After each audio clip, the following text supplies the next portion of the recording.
You need this? No. I will show you in English.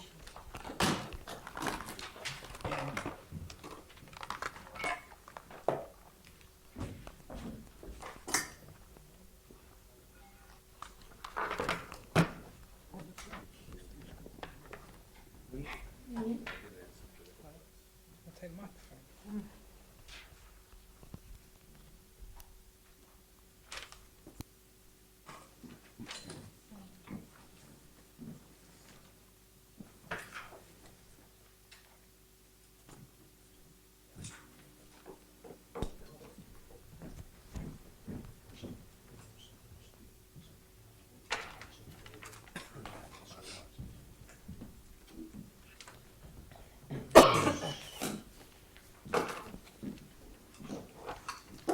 Okay, so I'm going to talk about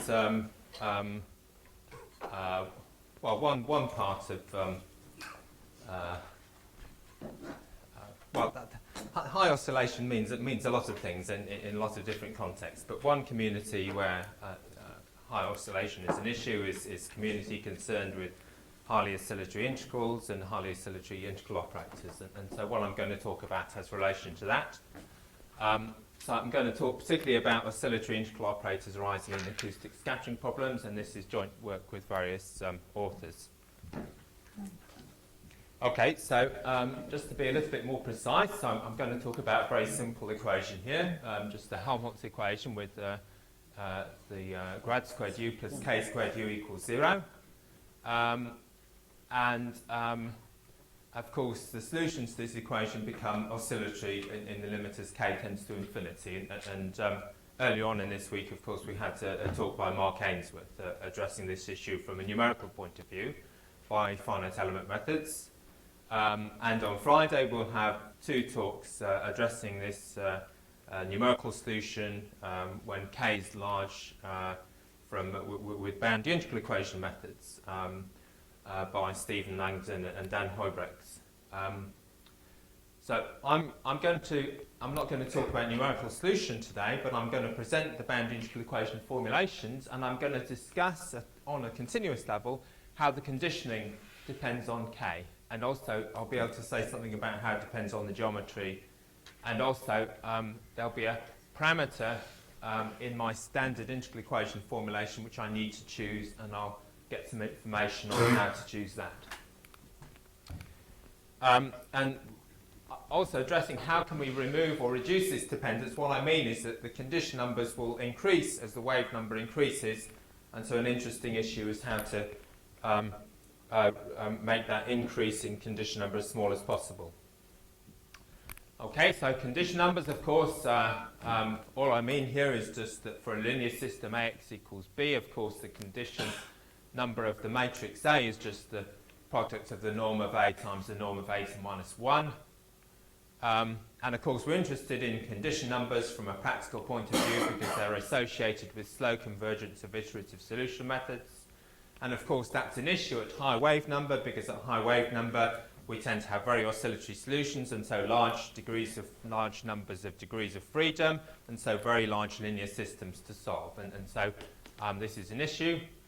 And of course also we tend to approximate the matrices with a fast multipole method, for example, and so if we're approximating the entries of our matrix, then if we have a large condition number, we expect that to magnify the effects of these errors. Okay, so but I'm not going to talk at that matrix level, I'm just going to talk at a continuous level, and of course there's just completely the same definitions at a continuous level. If we've got Banach spaces x and y, and A is a bounded operator from x to y, then of course the condition number is just the norm of A times the norm of the inverse.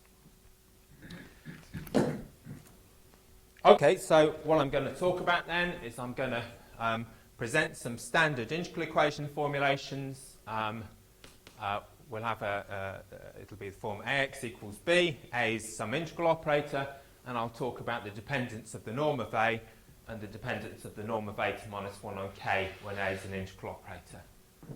And just to relate that to the actual calculations, this is important from the point of view of computation because for a convergent Nystrom method, for a second kind integral equation, or a collocation method with a Lagrange basis. And I'm going to talk about second kind integral equations. The condition number at a discrete level converges to that at the continuous level. So I'll work at the continuous level, but it's relevant to the discrete level. Okay, so I'm going to present the scattering problem in a moment. I'm going to present the standard integral equations, which date back to the 60s and 70s, though it's only more recently that their well-closedness has been established for Lipschitz boundaries. And then I'm going to talk about the special case when the obstacle is a circle and sphere, where you can do some calculations more explicitly. And then I'm going to talk about results for more general Lipschitz boundaries and some open problems and sort of progress we've made in the last few weeks. So the bits in blue are supposed to be where I've and my collaborators have made some contribution. Okay, so this is the simple scattering problem. So we've got just this simple equation, grad squared u plus k squared u equals 0. So in physical terms here, u is going to be the total field. And we think of this, so the total field is what you actually see if you do an experiment. And we can think of the total field as made up of the incident field, which might be a plane wave coming in. For example, just e to the ik x1, where x1 is this coordinate if it's coming in this direction. And then instant wave comes in, and the scattered wave is sent off. us is the scattered wave. And then ui plus us is the total wave u. And I'm going to look at the simplest boundary condition where the total field u vanishes on the boundary. And my notation throughout is that omega plus is the exterior domain and gamma is the boundary. So u equals 0 on gamma. There has to be a condition which reflects that the scattered wave should be outgoing at infinity, and that's the standard Sommerfeld radiation condition here. Where d is the dimension, which is either 2 or 3, and r is just distance from the origin. And in terms of function spaces, we're just looking for u in h0, 1 loc omega plus. So of course this means that u and grad u are square integrable in compact regions, and the naught refers to the Dirichlet boundary condition here. Okay, I've got a general obstacle here, and now I'm going to restrict to a Lipschitz obstacle because I want to apply integral equation formulations. Just applying Green's theorem, you can write down an explicit representation for the solution. The field at x, so x is some arbitrary point in omega plus, the exterior, can be written as the incident field, uix, which could be this plane wave. And then this part here then must be the scattered field, but we've got a representation for the scattered fields as an integral around the boundary. So it's the integral around gamma, there's a function phi xy, which we know explicitly. This is just the standard fundamental solution for the Helmholtz equation, which is given here in terms of a Hankel function in 2D, or more simply as this expression in 3D. And then this, we don't know, this is the normal derivative on the boundary. So the notation I'm using throughout is I'm using this notation gamma d and gamma n are the Dirichlet and Norman trace operators. So in other words, gamma d of u is just the value of u on the boundary, and gamma n of u is just the normal derivative on the boundary. And the plus refers to the outside, the minus refers to the inside, because sometimes I'll have functions which are defined on both sides of the boundary. I want to distinguish between the traces from the two sides. Yes. What? I'm sorry, I didn't quite hear that. What is a Lipschitz obstacle? Oh, I just mean that omega minus is a Lipschitz domain, is all I mean. So that locally at every point we can draw a ball around it so that the gamma is the graph of a Lipschitz continuous function locally. So for example, this is a Lipschitz obstacle here, this obstacle with corners. So you can think, for example, of a polyhedron would be, or polygon or polyhedron. You have not to impose special condition on the corner?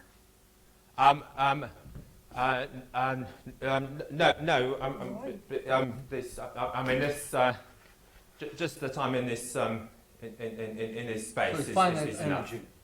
Yes, with finite energy. Yes. Yeah. So I mean, this formulation makes sense with omega plus being an arbitrary open domain. It's just very to then apply the integral equation methods. I want to have a Lipschitz domain. Okay. Okay, and then in terms of function spaces, we know from trace results for Sobolev spaces that this normal derivative is going to be in the boundary Sobolev space h minus a half gamma.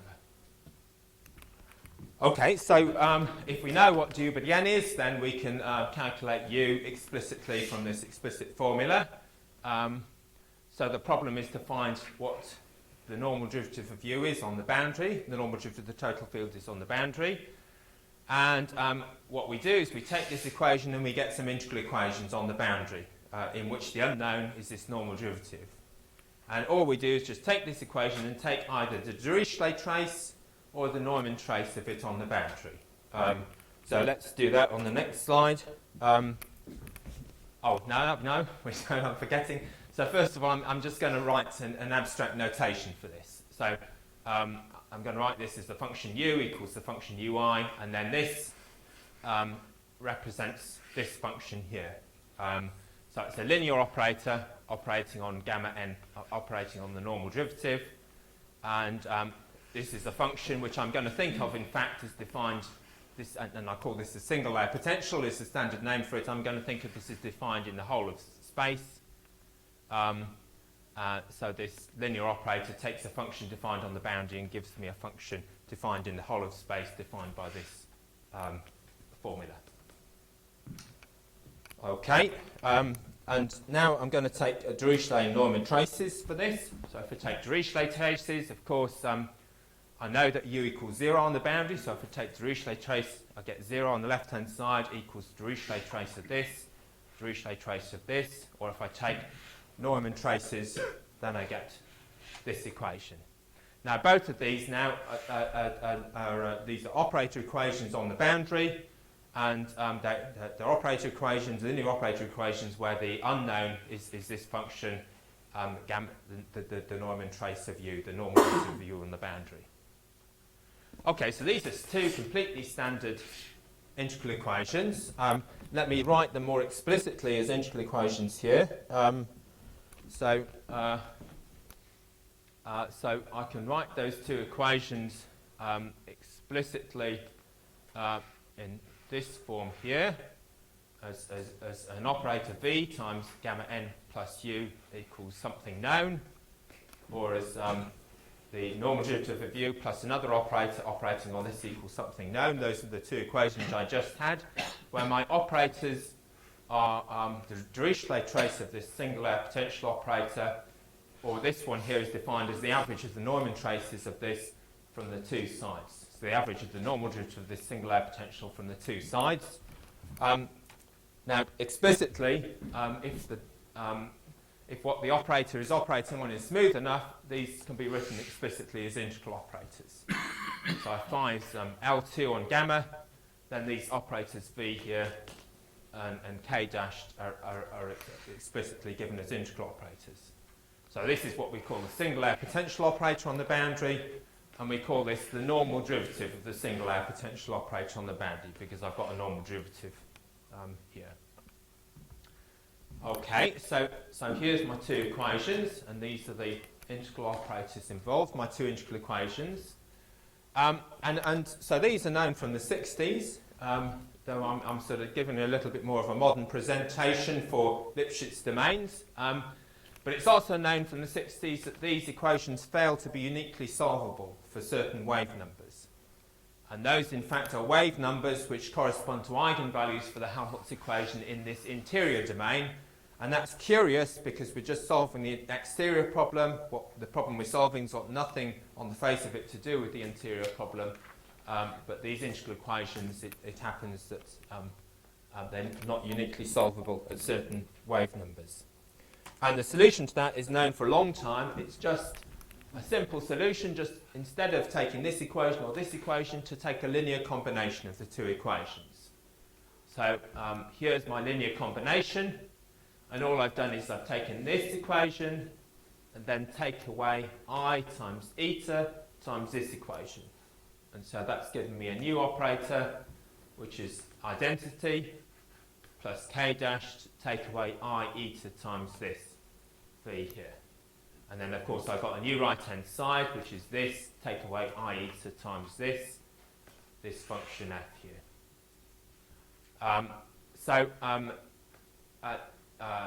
So eta I'll refer to throughout as the coupling parameter. And just to remind you, this operator here is our identity operator plus two integral operators given explicitly by these formulas. Okay, well that's one way to get integral equations. There's another way, which goes almost the same integral equation, which instead of working from Green's theorem, is to look for a solution as a combined single and double layer potential with some unknown density phi, taking a linear combination of single and double layer potentials where eta is involved in the linear combination, and that ends up with almost exactly the same equation, but with adjoint operators. So formal adjoint operators in the sense that this operator A is the adjoint of the operator A dash we had before in that it satisfies this equation here. And explicitly K, this is what's called the double layer potential operator, and so this is almost the same equation, just the formal adjoint of the previous one. And okay, so what we've recently shown is that in the case of Lipschitz domains, that these operators are bijections on Sobolev spaces for a range of values of S.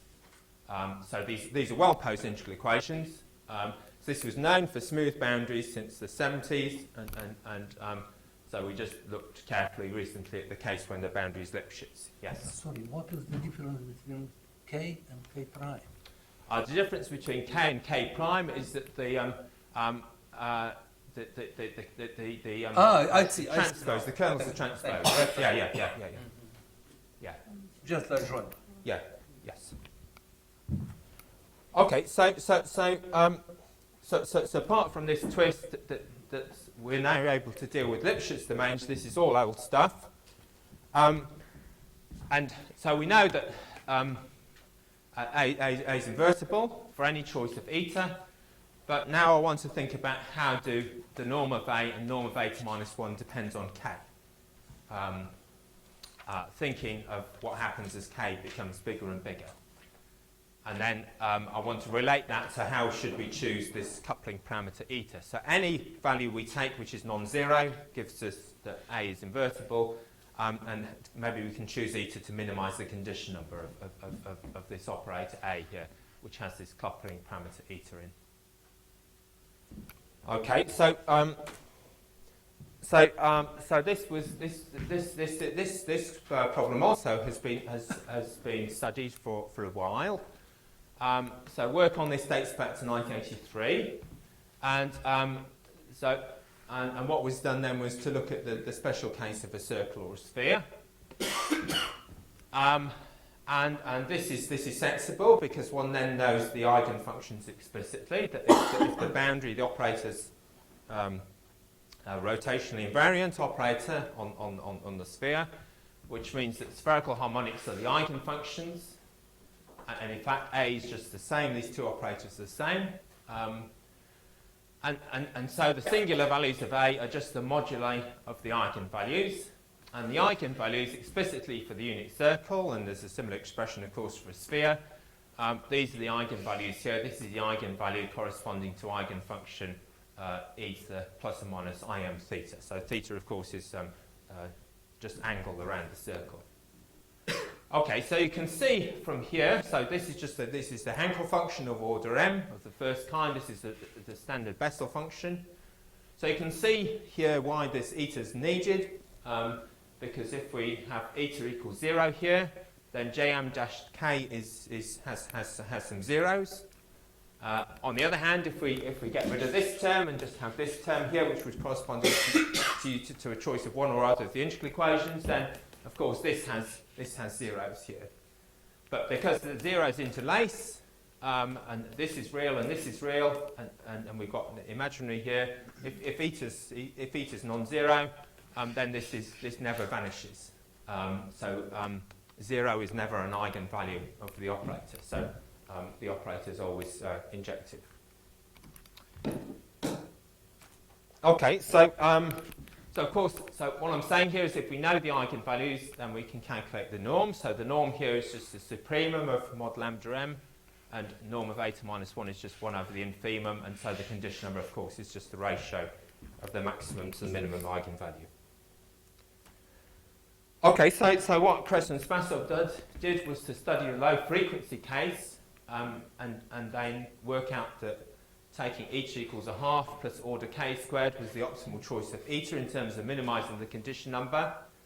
And then they did some numerical calculations, and then they proposed as a formula to take eta as the maximum of half and a constant times k, where they recommended c equals a half or c equals 1 in these two papers. And just looking at those two choices and looking at some calculations to see what the eigenvalues are looking like. So here's mod lambda m against m. So what we're interested in is the maximum height this reaches, because that's the norm of A, and we're interested in the minimum height because that's 1 over the norm of eta minus 1.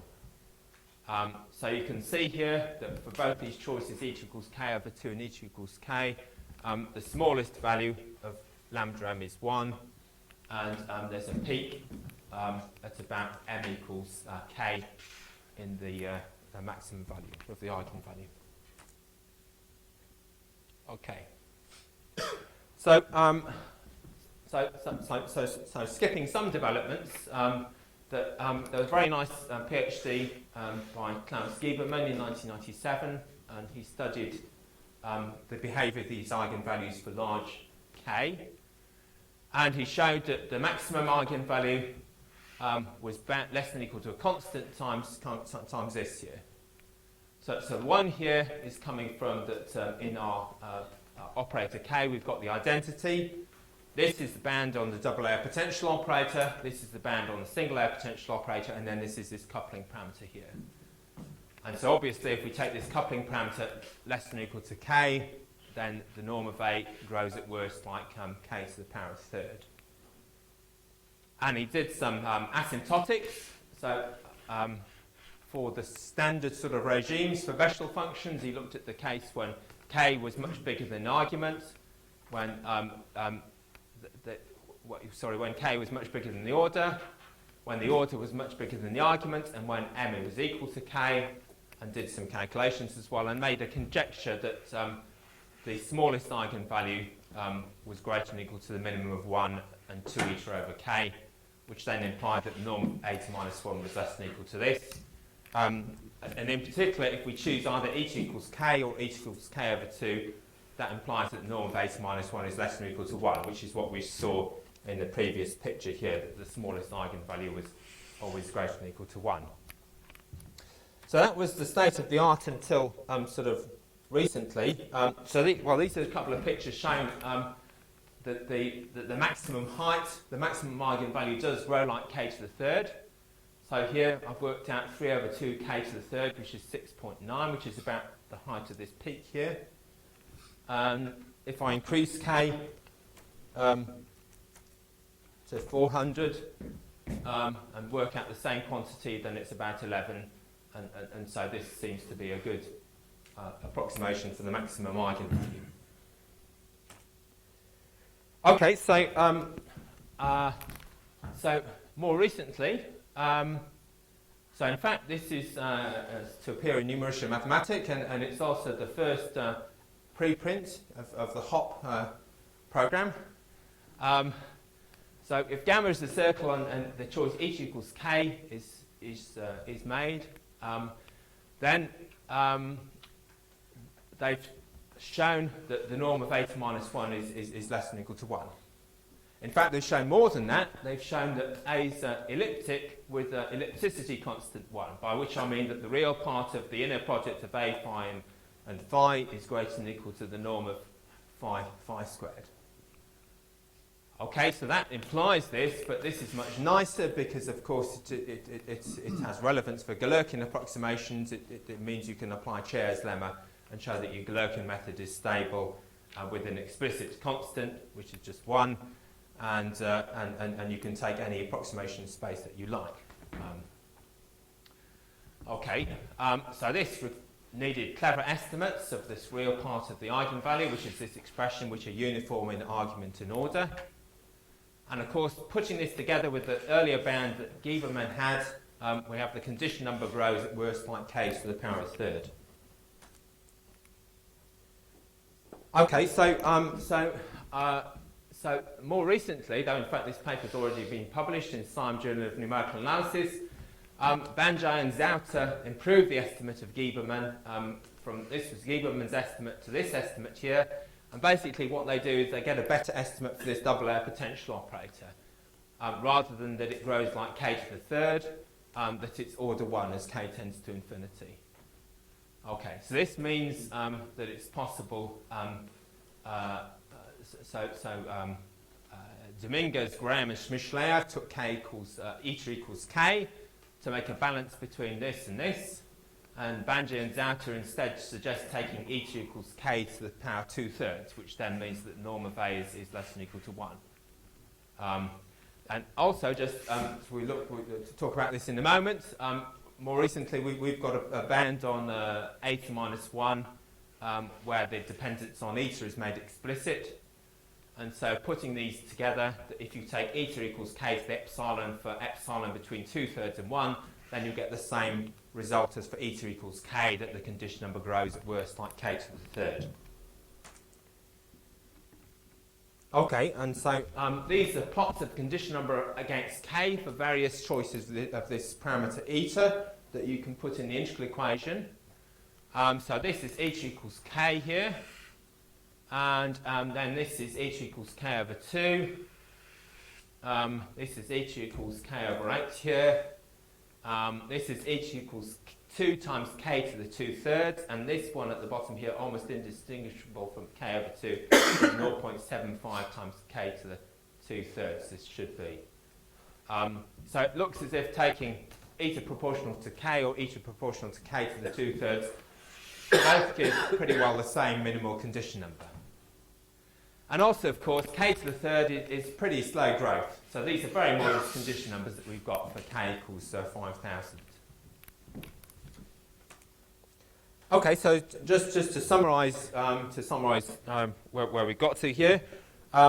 So what's known then is that if we take eta proportional to k, then norm of A is approximately equal to k to the third, and norm of eta minus 1 is approximately equal to 1. And so the condition number grows like k to the third.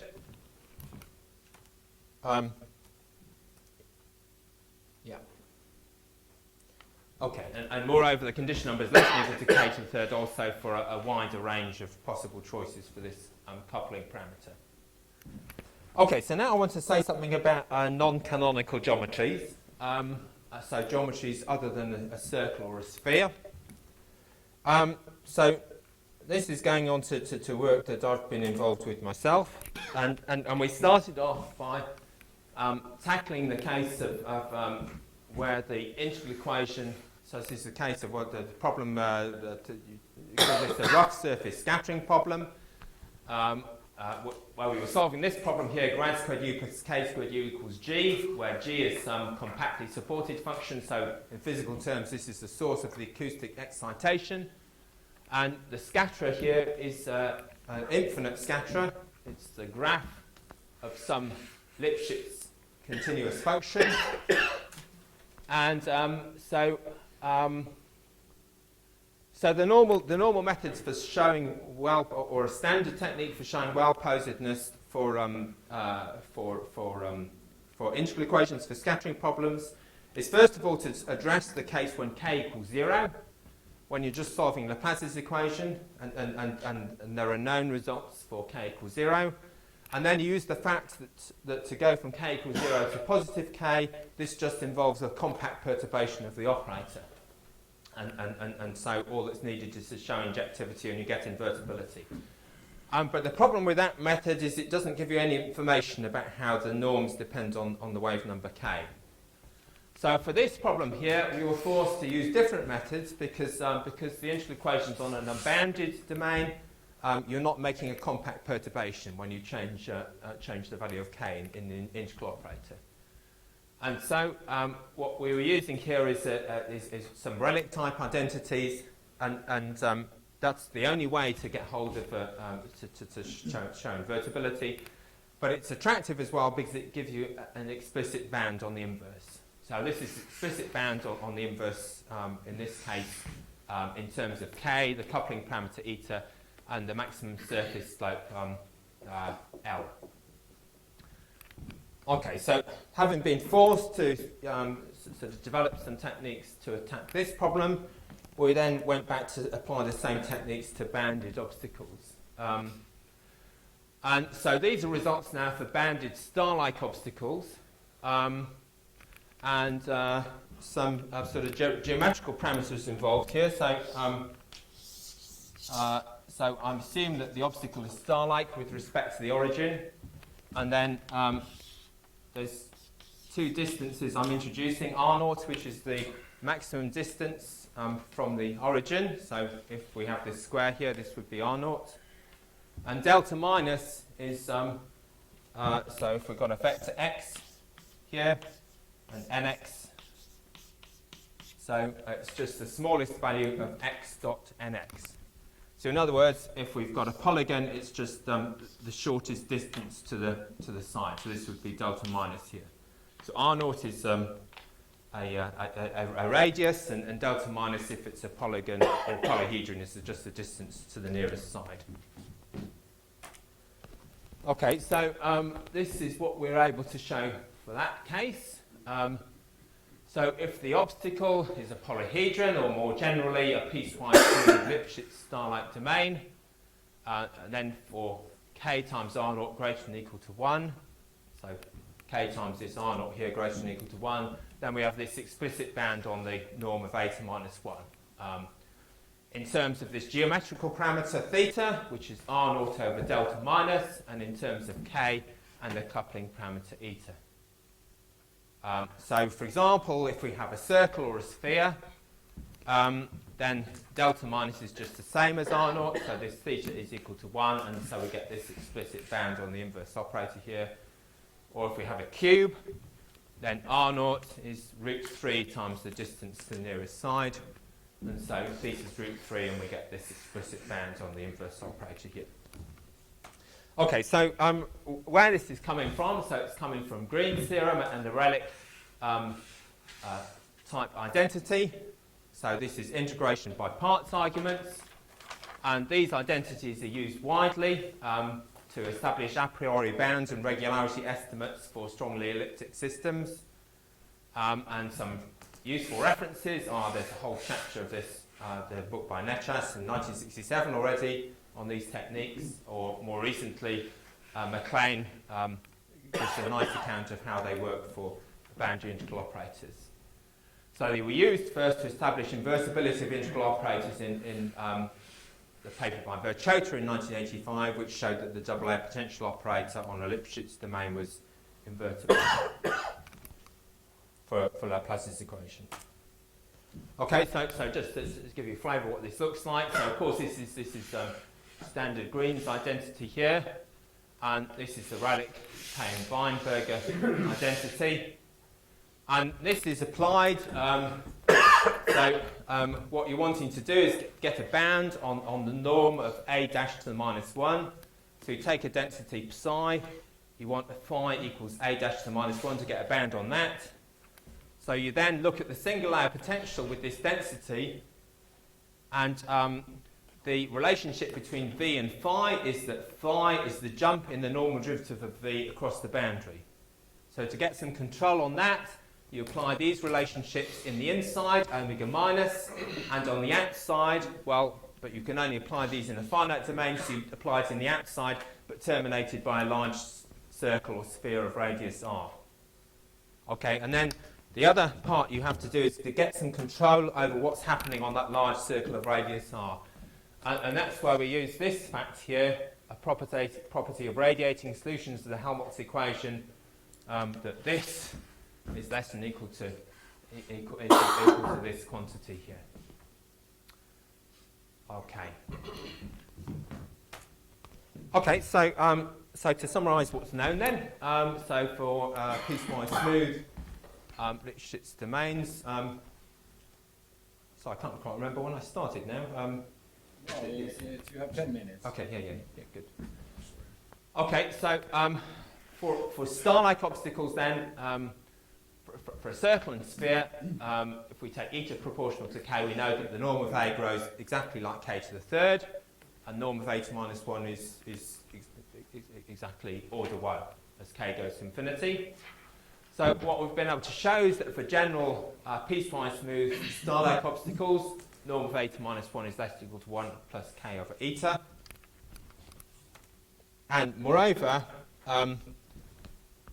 it's easy to get these estimates as well. That because A is basically a perturbation of the identity operator, this must be bounded above by 1.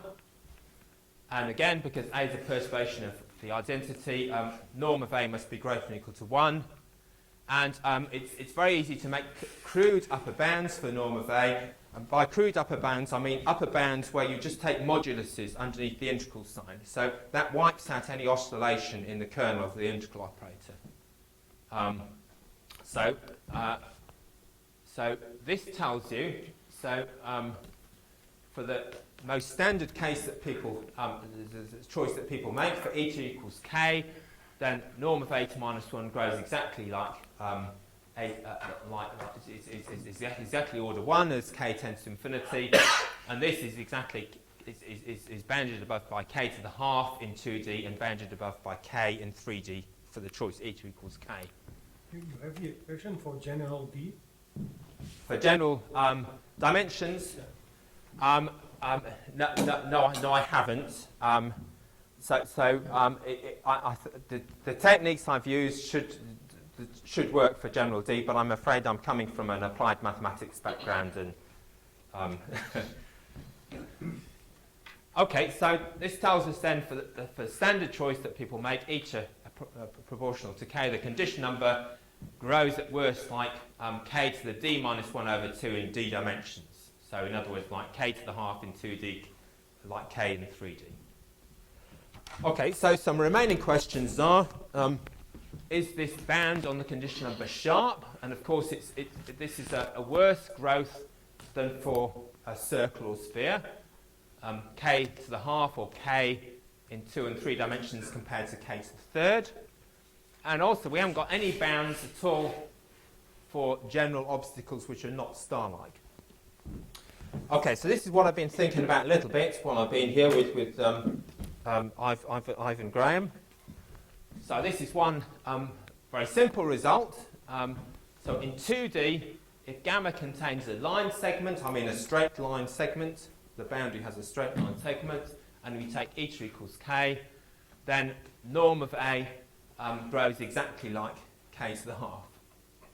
Okay, so we're not missing something then. So that shows that it's possible to be worse than the circle sphere case. That if we've got a straight line segment, that the norm of A grows exactly like k to the half, and so the condition number then grows exactly like k to the half. So, for example, or at least if it's a star-like obstacle, for it's only for a star-like obstacle, we know anything about norm of A to minus 1. So, for example, a star-like polygon, we know exactly how the condition number grows. So this is one other thing we thought about is to think about what happens if the obstacle is not star-like. And this is one small result in that direction. So in 2D, if gamma contains 2 parallel line segments separated by the domain of propagation, and so here's an example here. So here's the exterior domain of propagation. which fills the region between two parallel line segments, and if they're a distance a apart, then if k times a is a multiple, is pi, is an integer multiple of pi, then the norm of a to minus 1 must be greater than or equal to a constant times k to the half. So that means the condition number of a grows at least like k for eta approximately equal to k for this situation. Okay, and this isn't surprising because this condition here is that this distance is a multiple of half the wavelength, which means that it's possible to almost get a resonance. You have an almost resonance which bounces backwards and forwards between these two walls. Okay, so so you expect that the norm of a to minus 1 should grow in this case. Okay, so just to summarise, I've talked about very old integral equation formulations from the 60s and 70s, and what's new there is just to say that they're well posed for Lipschitz domains or for a range of on a range of Sobolev spaces. That's recent work with Steve Langdon. I've reviewed work on k dependence of conditioning for a circle and sphere. So this is not stuff I'm involved in at all, but the first of these Hop preprints talks about this problem amongst other things. It's a very nice long paper, and also recent work in Science Journal of Numerical Analysis by Banjay and Zauter on this.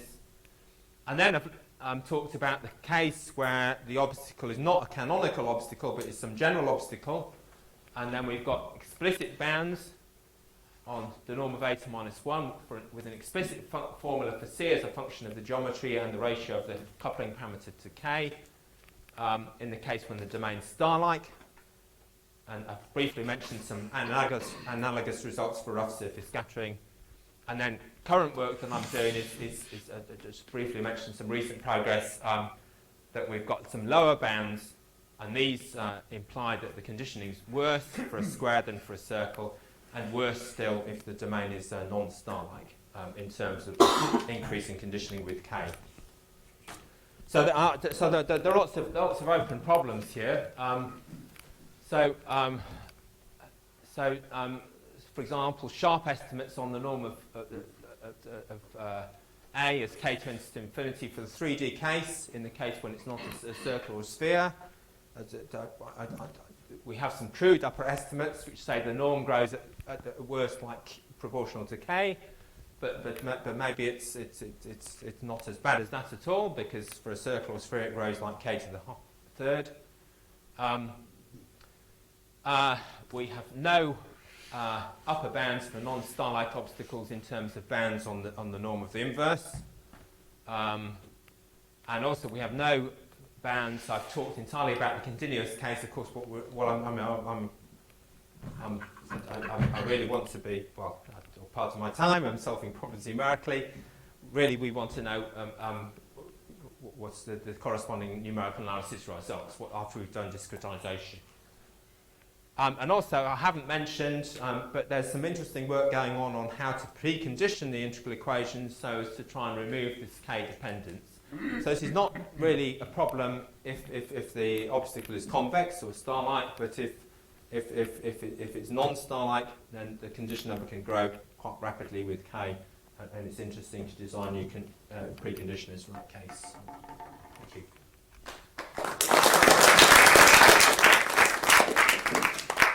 I'm through this. I stop, please. Questions? You considered actually the case of k square positive. Yes? Does it mean that the case k square negative is somehow trivial?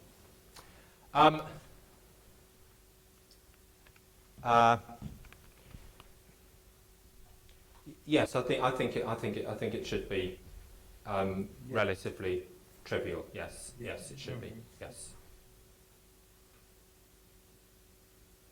Please. Do I understand correctly what you are doing in the star-like case? That is diffraction, but this is called diffraction problem. Yes. Diffraction is harder than smooth surfaces. In the circle and the sphere is easier from your point of view than the square or something or a star-like problem. Is that correct or not? Well, the circle's easy because it's a canonical domain, and these integral operators are rotationally invariant.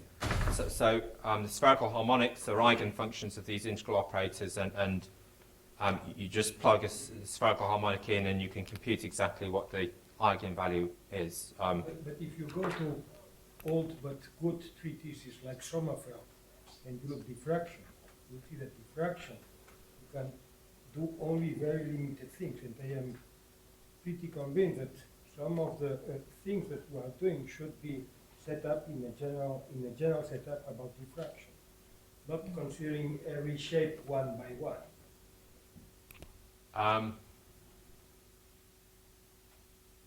Okay, but yeah. So I talked about circle or sphere. That is And yeah, and then I talked about techniques for general obstacles with no assumption on the obstacle apart from that it was piecewise smooth and that it was star-like. But then you choose particular shapes, no, sections, Um, like this, or I don't know, you could so that, polygon, a generic polygon, or whatever you do, will have diffraction. sure, yes, true. So my question is, why don't you address these questions in a general setup of diffraction? Okay, well, we should discuss that afterwards. But I mean, I think I am doing that. But we should discuss that afterwards. Thank you. I think they were included in the formulation here. Any other questions? Let me just say that I assume you could come very close to have extremely large norm for A inverse if you do more and more trapping of rays, like a cavity, etc. Yes. So